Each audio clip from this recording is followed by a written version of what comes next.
14 to 20 days. But if the rails were working, in 8 hours you're in Lagos.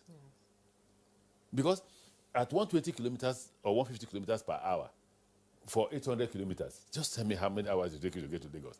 So the president now says, look, we are going to change what we are doing. It's no longer roads alone. We'll combine both roads and rail.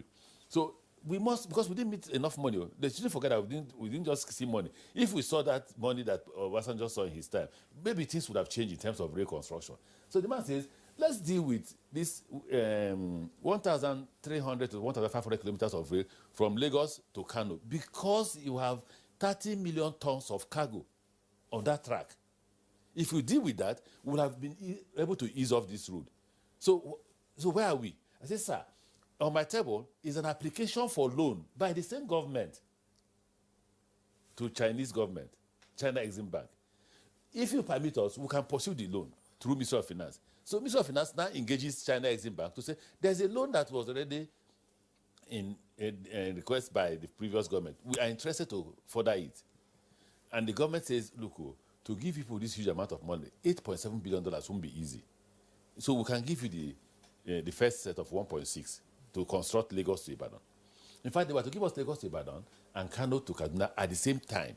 But they gave us Lagos to Ibadan first, and now they are proceeding to give us Kano to Kaduna, Kaduna to Abuja, then Abuja to Lagos. Are they telling us not to take the loan? Then, why I specifically said, please be careful to the National Assembly. Please be careful of what this probe on the loan agreement. It's because we just recently were trying to make an application for the Port Harcourt-Maiduguri rail. If nothing else is happening, you know that our brothers are saying, oh, we don't want to do the southeast. We don't want to do anything in the southeast. We don't want to do anything in the north. Now that we are applying to say, give us some loans so that we can construct the Lagos to Port Harcourt to Maiduguri.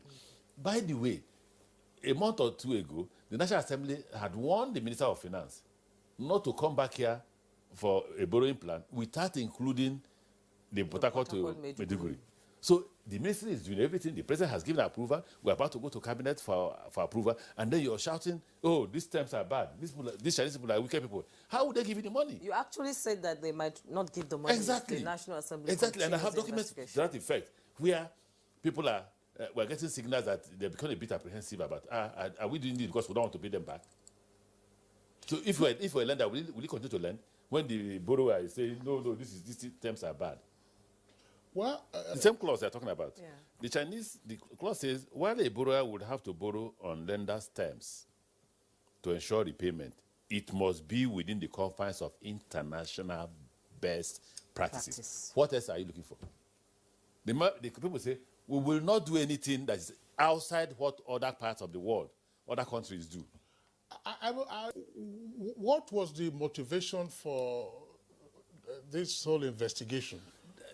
What was the trigger so that we can have? That's why you need to bring in the National Assembly, because believe me, I respect the National Assembly. They were invited actually, but for one reason or another they couldn't come. Both the Senate Committee and the House of Reps. Okay, so that's because actually I sat in my office and I got a letter saying, Minister of Transport, appear before the Committee on Treaties and come and discuss loan agreement. It would be wrong for me to say, dear Honorable House, I can't appear because I don't have anything to do with loan. No. I have to respect the National Assembly, and I appeared before them. And I was surprised, believe me. That's why I won. It's unnecessary, because what you'll be doing is you're exposing the National Assembly before the country to say that they were not aware of this clause when they actually approved the loan. Why approve a loan that you're not aware of? All right, Professor Waleke, you wanted to say something in terms of getting the support by way of oversight to say, look, we're actually crunching the numbers. Attorney General makes a valid point that the oversight should relate to milestones. You have a 20-year window to repay this facility on account of this project. Where are you now? What is likely to impede you? How do we leapfrog whatever impediments they are likely to be, rather than just the typical show of see the TV cameras and everybody goes back home? Okay, first is look. There are two types of oversight I will address on this. When it comes to the loan and the repayment of the loan, I'm not in a position to discuss that because that happens with Ministry of Finance. But to assist Ministry of Finance, what we've done, what we did was to go to Cabinet to get approval for the Nigerian Railway Corporation to open an account, an escrow account, so that whatever is in excess of running costs that we have, we pay into that account that could assist in repayment. But don't forget, so far, it's Kaduna, so not much in terms of cargo. But in terms of passengers, we run at 90 million, 90, but certainly not up to 100 million in a month. And then we now get 120 as income. So that excess of 30 million is what we want to put in an escrow account that will assist Ministry of Finance to begin to repay back as our own contribution. That's as it pertains to the issue of repayment. But I just told you here that what came out of that committee sitting was that DMO confirmed that they have been able to pay back $90 million out of the $500 million. Indeed, let me tell you what the cabinet did and the president did. The former minister for finance, we went to cabinet to say, look, we want a loan of $500 million, and the Chinese have agreed to give us a loan of $500 million to buy rolling stocks, which coaches, locomotives, and all that. And she said, no, Nigeria can afford $500 million. So I don't support the borrowing of $500 million to buy rolling stock. And the president agreed. And today we are paying for the rolling stock from budgetary provision. And we have got more than 60-70% of the money. Probably, if President Buhari was the president at that time, probably he would not have borrowed the $500 million because probably he would have relied on budgetary provision. The reason why we are borrowing for Lagos Ibadan is that is $1.6 billion. That's quite a huge amount of money. So what, therefore, our contribution is just to ensure that as we are running, whatever is in the excess of the running costs is paid back to Ministry of Finance to assist them in repayment. That's at it. When it comes to construction, I have good relationship with the committee on land transport that supervises or performs oversight function as far as railway is concerned. And there's no time we've gone with them to the site that they have not confirmed that not only are we meeting timelines, they are impressed with the activities. There are two ways we have approached it. We must also give credit to President Goodluck Jonathan's government because they brought in an Italian firm, team, which is European, to supervise a Chinese company which constructs. The implication, therefore, is that you must meet the European standard. So you don't say our railway is not. And I'll give you an example in terms of communication. When we looked at the communication and signaling, the equipment they supplied they're not below standard. What they were lower standard than what we should ordinarily be asking for. So when we came, we talked with the European company, and we talked with the Chinese company and said, okay, you up the standard to that level of the European. That's where we are. So we now have an upgraded standard for communication and signaling, which enables us to even use one track instead of double track. Because once you have good communication and good signaling, all you do is when a rail is coming and you are in Kaduna, you say, oh, wait, when I pass, you can continue. And that's what happens instead of double track.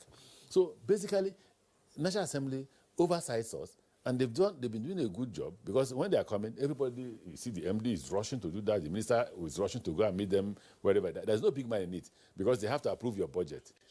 They have to approve your budget, and they really have to know how you're using the money that they have approved. That they have done well, and I think that relationship is good. You'll be going back to the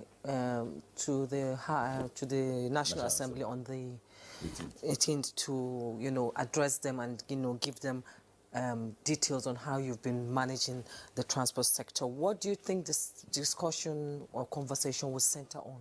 No, I wouldn't know. Because I wouldn't know is that it certainly cannot be on the loan because I don't take a loan. Well, as far as the Ministry of Transport is concerned, if it is loan, then they need to address Ministry of Finance. Okay. But what the chairman did say that day when I said, well, I'm not here to answer any question on loan because I don't take loan, was that okay? And I said, what I do is that I implement the loan.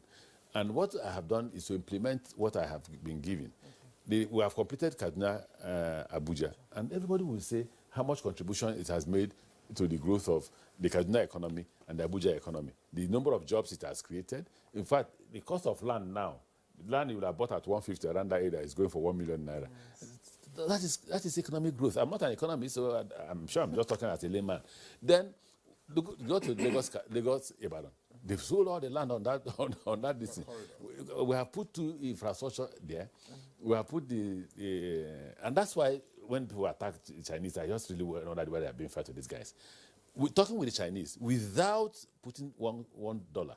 They are constructing a factory at Kajola to produce locally locomotives, coaches, and wagons. What else are you asking for? The same way they have agreed that once they start constructing Port Harcourt to Maiduguri, they are going to build a seaport at Bonny, and they will build a new industrial in Port Harcourt. What else all are we by looking the side, not part of the agreement. Well, there are different agreements from the main agreement of the contract, but there are agreements. Honourable Minister, thank you very much.